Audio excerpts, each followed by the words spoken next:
रुक करते हैं राजस्थान का। राजस्थान में बगावत थम नहीं रही है। राजस्थान में बगावत इसलिए नहीं थम रही है क्योंकि राजस्थान में टिकट वितरण हो चुका है, सांसदों को टिकट दिए गए हैं। बीजेपी की अगर मैं बात करूं तो बीजेपी में प्रदर्शन थम नहीं रहा है, बगावत लगातार जारी है। प्रदर्शन कल भी देखने को मिला, आज भी प्रदर्शन देखने को मिला। बाकायदा एक 14 सदस्यीय कमेटी का गठन किया गया है। तारीखों का ऐलान होने के बाद सियासी पार्टियों में माथा 25 शबाब पर है। टिकट बंटवाने पर घमासान तो कहीं रूठे हुए लोगों को मनाने का चैलेंज है। राजस्थान में सत्ताधारी कांग्रेस अब दो खेमों पर बंट गई है। एक तरफ मुख्यमंत्री अशोक गहलोत के समर्थन तो दूसरी तरफ सचिन पायलट के प्रशंसक हैं जो अपने चहेतों को टिकट देने की हर मुमकिन कोशिश कर रहे हैं। तो वहीं बीजेपी में बगावत का जो सुर बुलंद हुआ वो रुकने वाला नाम नहीं है। राजस्थान विधानसभा चुनाव को लेकर 200 में से 41 सीट पर बीजेपी ने अपने प्रत्याशी मैदान पर उतारे। इसके बाद जल्द ही बीजेपी बाकी सीटों पर भी उम्मीदवार उतारेगी। पहली सूची के बाद हुई बगावत को रोकने के लिए पूरे डैमेज कंट्रोल को लेकर के प्लान तैयार किया गया। कैलाश चौधरी के नेतृत्व में 14 सदस्यीय कमेटी बनाई गई है ताकि किसी भी तरह की बगावत को रोकने के लिए और टिकट कटने के बाद नाराज होने वाले नेताओं को साधने के लिए रणनीति बनाई जा सके। कांग्रेस का भी यही हाल है, लगातार वो अनाउंस नहीं कर पा रही है। कांग्रेस में भी लगातार बैठकों का दौर जारी है। आज भी जो है लगातार बैठक हो रही है। जो अशोक गहलोत हैं वो दिल्ली पहुंचे हुए हैं। तो आखिरकार बीजेपी में कैसे डैमेज कंट्रोल होगा और कांग्रेस कब जारी करेगी अपनी लिस्ट, आज इस पर करेंगे यहां पर बहस। अरविंद जी हमारे साथ मौजूद हैं और साथ ही साथ हमारे साथ हिमांशु मौजूद हैं। मनु शर्मा भी हमारे साथ मौजूद हैं, एडिटर। मनु जी है हमारे साथ? ठीक है जी बिल्कुल, मैं आपके साथ जुड़ा हूं सचिन। ठीक है, मैं कंफर्म कर रहा था। मनु जी, मैं आपसे ही जानना चाहता हूं कि ये जो सारी इंफॉर्मेशन आपने दी, जिस तरीके की बगावत हो रही है, क्योंकि ऐसा लग रहा था कि 41 सीट सांसदों का उतारा जाना, जिसमें तमाम मंत्री भी हैं, कि बीजेपी ने ठान लिया था कि अब वो लगातार दूसरी फिर तीसरी लिस्ट आ करके यहां पर बता देगी कि भैया अब किसी की नहीं चलेगी, आला कमान की चलेगी। लेकिन ऐसा लग रहा है कि 41 पे रुकने के बाद जैसे उसे लगा है कि कहीं ना कहीं चीजें बैकफायर होने लगी है। ऐसा क्या है और इनका और इन सीटों पर इनका कितना से है? देखिए सचिन, बताना चाहेंगे एमपी की और यहाँ की स्थिति अलग है। यहाँ पर वसुंधरा राजे जो है 2 बार की पूर्व मुख्यमंत्री है, उनके समर्थकों का टिकट काटे जाना सीधे तौर पर यह माना जा रहा था कहीं न कहीं बगावत शुरू होगी और वो राजस्थान के अंदर देखने को मिली है। 7 सांसदों को मैदान में उतार गया। जयपुर के अंदर सीधे तौर पर जो भैरव सिंह शेखावत उपराष्ट्रपति रहे हैं, उनके दामाद जो उनके घर में एक टिकट दी जाती थी नरपत सिंह राजवी को, विद्याधर नगर से उनकी जगह दिया कुमारी को उतारा गया। सबसे पहले नाराजगी तो उनको निकल करके सामने आई। उन्होंने सीधे तौर पर राज परिवार पर कई तरह के आरोप भी लगाए। खैर, अरुण सिंह ने मुलाकात करी, 45 मिनट तक बैठक करी उनके साथ में। इसके बाद उन्होंने बयान तो वापस ले लिया, लेकिन अभी तक वो शांत नहीं हुए हैं। इसके अलावा कमोबेश हर सीट के ऊपर आज की तारीख में बीजेपी को कम से कम भी नहीं तो 15 सीटों के ऊपर प्रत्याशियों को विरोध का सामना करना पड़ रहा है। सबसे बड़ा जो सामना करना पड़ रहा है, सांचौर ऐसी जगह वहां देवजी पटेल को उतारा गया है जो मौजूदा सांसद है। वह सांचौर में उनको घुसने नहीं दिया गया। जिस सीट पर उनको टिकट दिया गया वहां उनको एंट्री नहीं करने दी। लोगों ने गाड़ी पे पथराव कर दिया, वापस लौटना पड़ा। इस तरह के जो हालात पैदा हुए हैं वो राजस्थान की स्थिति के लिए, इससे पहले जब बगावत होती तो ऐसे सीधे तौर पर कार्यालय तक प्रदर्शन जारी रहते थे। जयपुर के अंदर कल भी प्रदर्शन हुए, भारतीय जनता पार्टी के कार्यकर्ताओं ने प्रदर्शन किए हैं। बानसूर, कोटपुतली, टोंक, सवाई माधोपुर, सब जगह से कार्यकर्ताओं ने आकर के अपने प्रत्याशियों के टिकट काटे जाने पर और बाहरी लोगों को टिकट दिए जाने पर कितनी लगभग सीटें ऐसी हैं? जी बिल्कुल, कितनी लगभग सीटें ऐसी हैं जो जिसके लिए पैरवी वसुंधरा ने की थी, दिल्ली तक की थी और कार्य समिति से, और उनका टिकट कट गया? देखिए, सीधे तौर पर अगर पैरवी मानी जाए वो बात अलग है, लेकिन उनके समर्थकों का टिकट काटे जाना, राजस्थान के अंदर भी जो 41 की सूची आई है उसमें कम से भी नहीं तो 4 से 5 सीटें ऐसी थी जिसके अंदर वसुंधरा राजे के सीधे समर्थकों के टिकट कटे हैं। यानी जयपुर से अगर माना जाए तो सीधे तौर पर राजपाल सिंह शेखावत सबसे अजीज जो उनके थे, जिनके पूरे 5 साल तक जब उनके साथ खड़े रहे और एन वक्त पर उनके टिकट काट दी गई, तो ऐसी स्थिति के अंदर वो टिकट काट करके भी वहां पर राज्यवर्धन राठौड़ को उतारा गया मैदान के अंदर उनकी जगह पर। तो ऐसी स्थिति के अंदर उनको लग रहा है कहीं ना कहीं एक दरकिनार करने की जो कोशिश होती है उनके नेताओं को, वो है। अभी भी जयपुर की जो और अगर सीटें देखी जाए जिसके अंदर राजपाल सिंह के अलावा अशोक परनामी जो है, कालीचरण सर्राफ है, अभी उनके खुद के टिकट संशय में पड़े हुए हैं।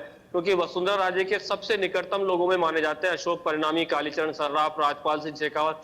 राजपाल सिंह का टिकट कट चुका है, बाकी अभी जो सूची अटकी हुई है वो सब इसी कारण से अटकी हुई है। कहीं ना कहीं अभी वसुंधरा राजे को एक बार दोबारा से मनाने की कोशिश, क्योंकि अगर इस तरह के बगावती तेवर सामने निकल के आएंगे तो पहले पार्टी की अंदरूनी जो राजनीति गरमाई हुई है उसको शांत करना बड़ा टेढ़ा काम है। जयपुर ही नहीं, जयपुर के अलावा सभी दिग्गज नेताओं को उतारा गया है। यहाँ पर गजेंद्र सिंह शेखावत को अजमेर भेजा गया है, राजेंद्र राठौड़ को टॉक की जिम्मेदारी दी गई है जहां पर बगावत हो रही है। इसके अलावा जो गंगानगर जो है वहां उपनेता प्रतिपक्ष सतीश पूनिया को भेजा गया है। कमोबेश सभी बड़े नेताओं को यह जिम्मेदारी सौंपकर भेजा गया है, लेकिन अभी तक ये जो तूफान है वो थमता हुआ नजर नहीं आ रहा है। साथ में सबसे बड़ी बात है कि अब ये जो सूत्रों के हवाले से जानकारी मिल रही है कि एक दौरा इस मामले में अमित शाह का होगा, जिसके तहत इन सभी जो बगावती तेवर जो अपनाए हुए हैं लोग, उन सबको बुला करके एक बार बैठ करके बातचीत की जाए। और जो एक पार्टी अब की बार बिना चेहरे के, यानी जो कोई चेहरा नहीं होगा राजस्थान के अंदर मुख्यमंत्री का, और एक कमल निशान जो केवल एक प्रधानमंत्री मोदी के चेहरे पर चुनाव लड़ा जाएगा, वो एक बार उनको सीख देना चाहते हैं अमित शाह। तो अमित शाह अब सूत्रों के हवाले से आज उनका कार्यक्रम बन रहा था, लेकिन अब और आज ये शाम बहुत तक अभी तक कोई उनका कंफर्मेशन नहीं हुआ है। ये जी बिल्कुल। कम से कम बीजेपी की रणनीति तो हमने देखी है, ऐसी रही है, और बीजेपी आलाकमान की खासतौर से। मनोज जी, आप हमारे साथ बने रहिए। अरविंद जी, ये सवाल मैं आपसे पूछता हूँ कि एक बार हो गया, टिकट दे दिया तो दे दिया, टिकट कैंसिल करके प्रदर्शन कर रहे हैं तो टिकट वापस तो होगा नहीं, ये चीज तो बीजेपी जानती है। अरविंद जी, ये तो फिर इनडिसिप्लिन होता है बीजेपी में। नहीं जानती है। मुझे लगता है कि ये पैरामीटर जो जिस तरह से फैसले, संगठन का काम किसने किया है, ये किसकी उपयोगिता ज्यादा है, किसकी सर, विनेबिलिटी अब राज्यवर्धन सिंह राठौड़ को वापस भेज करके उनका टिकट काट के दोबारा मौजूदा विधायक को तो नहीं दे देंगे ना। अब जो टिकट दे दिया तभी तो आ रहे अमित शाह। लेकिन रिजवी का टिकट कट जाए, इस किस्म के लोगों का टिकट काट दिया जाए सिर्फ इसलिए कि एक बदलाव करना है। और आप कह रहे हैं कि बीजेपी में नहीं होता। हमने बिहार में देखा कि सब जगह कटआउट जो है सेंट्रल लीडर्स के थे, राज्य के नेताओं का कहीं नहीं, और सब कुछ सेंटर से ही बात चल रही है। जब पहला फेज चुनाव आया उसके बाद अचानक ये चीजें फिर वापस ले ली गई, क्योंकि जो भी फीड मिला, मैं मानता हूं कि नरेंद्र मोदी सबसे होशियार नेताओं में हैं और कोर्स करेक्शन में उनका कोई जवाब नहीं है। बहुत सख्त दिखते हैं, बहुत मजबूत दिखते हैं, उनके आगे कोई नहीं ठहरता, लेकिन कोर्स करेक्शन करने में आप एक नहीं ऐसे दसों उदाहरण देखेंगे। जैसे पिछले लोकसभा चुनाव के बाद खेती वाले कानून तीनों, जिसके लिए इतना कुछ हुआ, उसको उन्होंने वापस ले लिया। कोर्स करेक्शन में उनका जवाब नहीं। तो कोर्स करेक्शन यहाँ भी तुरंत हो जाएगा ये उम्मीद नहीं करनी चाहिए, क्योंकि ये चीजें अचानक नहीं हुई। लेकिन जो हो रहा है वो कुछ ज्यादा ही नया प्रयोग है, जो अब तक हम लोगों ने अपने, जैसे मैं 40-45 साल से पॉलिटिक्स को देख समझ रहा हूँ, हमने इस तरह का नहीं देखा सिर्फ गुजरात में देखा कि गुजरात में सब कुछ बदल दिया गया और पहले से ज्यादा बेहतर रिजल्ट लेके वहाँ बीजेपी आ गई। तो मोदी जी का ये फैसला अनिवार्यता हवा में हो ऐसा भी नहीं है, इसको भी बेस है। लेकिन राजस्थान, मध्य प्रदेश, छत्तीसगढ़ में ये चीजें चले, जैसे आप देखिए ना, इतनी आसानी से जो शिवराज जिनके बारे में क्लियर मैसेज था कि इनको निपटा दिया गया है, उन्होंने मजबूर कर दिया कि चौथी लिस्ट में उनका नाम आए, क्योंकि वो होशियारी से उन्होंने जोड़ लिया कि प्रधानमंत्री मोदी जी आएंगे कि नहीं, शिवराज फिर सीएम बनेंगे कि नहीं। दीजिए, अब एक पिछड़ा चीफ मिनिस्टर इतने समय से काम कर रहा है, कई मामलों में उनका रिकॉर्ड अच्छा भी है, कई मामलों में बुरा भी है, लेकिन पॉलिटिकली जिनके वो सेंटर पसंद नहीं कर रहा था, उसने अपनी वापसी बड़े आराम से चुनाव के दौरान तो लेकिन वही बात ना सर। हिमांशु जी, इसी पॉइंट को ऐड करते हुए फिर मैं एक मनु जी से छोटा कमेंट लूंगा। हिमांशु जी, एक छोटा कमेंट आपसे, तो फिर इसी डैमेज को क्यों पार्टी, जब पार्टी को पता था कि बिना वसुंधरा का चुनाव लड़ना है, हमको नहीं कैटर करना है, चुनाव की रैली में भी कह दिया, पीएम से कहलवा देना है, तो भैया अब डैमेज जो है वो पहले से काउंट कर लिया होता या फिर कर लिया होगा। अब क्यों फिर ऐसा लग रहा है कि भैया कि वो डैमेज कैलकुलेट नहीं कर पाई, दोबारा जो है फिर वो वसुंधरा के मान मनोबल की कोशिश? नहीं, कौन कह रहा है कि डैमेज नहीं कर पाई कंट्रोल और काउंट कर पाई?